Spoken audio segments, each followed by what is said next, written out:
বিশ্ব নবীর আগমন, জিন্দা নবীর আগমন, নূর নবীর আগমন। রাসূল নাকি বাংলাদেশে আইতাছে।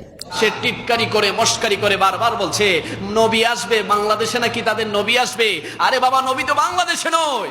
আমরা যারা মুমিন মুসলমান রয়েছি, আমরা যারা মুমিন ইমানদার রয়েছি, আমরা যারা আশিক রাসূল রয়েছি, আমাদের বিশ্বাস, আমাদের ঈমান, রাসূলুল্লাহ শুধু বাংলাদেশে নয়, রাসূলুল্লাহ শুধু সৌদি আরবে নয়, রাসূলুল্লাহ শুধু ইউরোপ আমেরিকায় নয়। রাসূলুল্লাহ কোথায় এসেছে সেটা আল্লাহই বলছেন। আল্লাহ তাআলা বলছেন আন-নাবিয়্যু আওলা বিল মুমিনিনা মিন আনফুসিহিম। রাসূলুল্লাহ হচ্ছে প্রত্যেকটা ঈমানদার মুমিনের জানের চাইতেও কাছে। জুড়ে বলি না সুবহানাল্লাহ। তো রাসূলুল্লাহ আমাদের জানের চাইতেও কাছে। যে রাসূলুল্লাহ আমাদের জানের চাইতেও কাছে, প্রাণের চাইতেও কাছে, ওই রাসূলুল্লাহর আগমনে আমরা খুশি হব না বেজার হব? আওয়াজে বলি আমরা খুশি হতে চাই কি চাই না? তুমি বলছো রাসূলুল্লাহ বাংলাদেশে আসছে, কারণ তুমি তো রাসূলুল্লাহকে বিশ্বাস করো না। তুমি নেতাকে বিশ্বাস করো, তুমি নেতার আগমনের স্লোগান দিতে পারো, এই ভাইয়ের আগমন, সেই ভাইয়ের আগমন। কিন্তু রাসূলুল্লাহ দুনিয়ার সামনে তাশরীফ এনেছে, তুমি সেটাকে মস্কারি করে করে বলছো তোমার উপর খোদার লানত, তুমি বদনসিব, তুমি কপাল পোড়া। রাসূলুল্লাহর আগমনে যারা মস্কারি করে তারা কখনো সত্যিকার মুসলমান হতে পারে?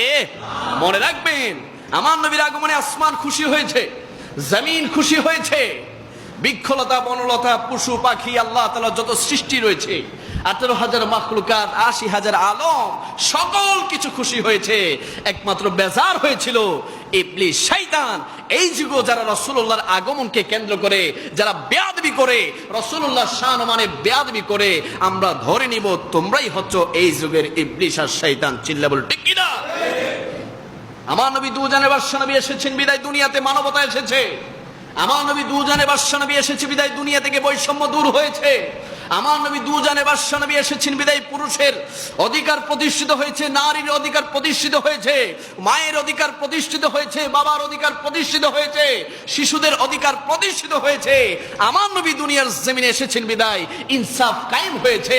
আমার নবী দুনিয়ার জমিনে এসেছেন বিদায় আল্লাহ তাআলার রহমত নাজিল হয়েছে। জুড়ে বলি না সুবহানাল্লাহ। এজন্য আল্লাহ সুবহানাহু ওয়া তাআলা কুরআনুল কারীমের মধ্যে বলছেন বিসমিল্লাহির রহমানির রহিম, ওয়ামা আরসালনাকা ইল্লা রাহমাতাল লিল আলামিন। হাবিব, আমি আল্লাহ তাআলা লক্ষাধিক নবী রাসূল প্রেরণ করেছি।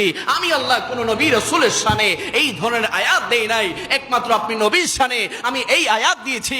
কারণ আমি আল্লাহ হচ্ছি রব্বুল আলামিন, আর আমি আল্লাহ তাআলা যত সৃষ্টি রয়েছে সকল সৃষ্টির জন্য আপনি নবী হচ্ছেন রাহমাতাল লিল আলামিন। যদি বলি না সুবহানাল্লাহ।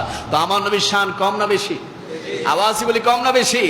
যারা আমার নবীর সম্মানে বেয়াদবি করে, যারা আমার নবীর সম্মান কমাতে চায়, তারা কি আসলে মুসলমান নাকি নামদারি শয়তান? আওয়াজে বলি তারা মুসলমান না শয়তান? তাদের সাথে আমাদের দুনিয়া এবং আখিরাতে কোনো সম্পর্ক